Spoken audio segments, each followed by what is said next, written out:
Hello guys, so welcome to my channel. So, short review lang tayo ng specs ng CF Moto Papio X02. Tara!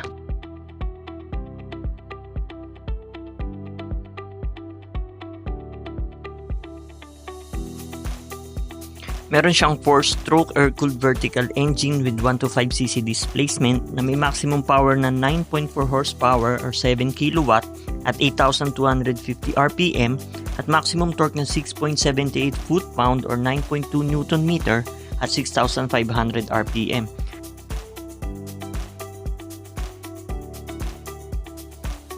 Fuel injected na rin siya with 7 liters of fuel capacity, estimated to 50 km per liter as per CF Moto.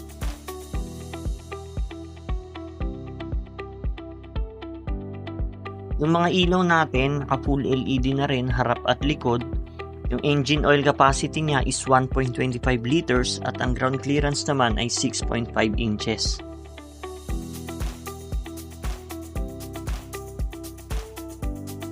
Sa kanan, makikita natin dyan yung engine kill switch, hazard, tsaka yung brake levers. Sa kaliwa naman, yung high beam at low beam, busina, turn signal switch, at clutch. Sa instrument panel naman, pinagsamang analog at digital. Makikita mo dyan yung gears, gear indicator, kilometer per hour, trip A and trip B, odometer, pati fuel.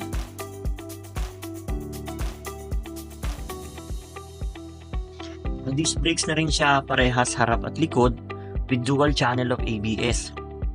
Tire size natin, meron tayong 120/70/12 sa harapan, 130/70/12 naman sa likuran.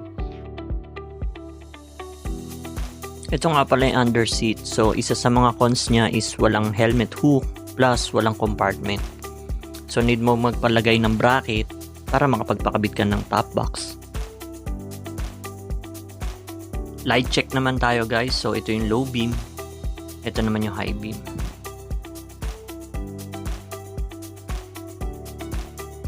SRP niya nga pala guys is 129,900 plus 4,800 na LTO registration for 3 years. And that's it. So, thank you for watching and see you on my next video. Bye-bye.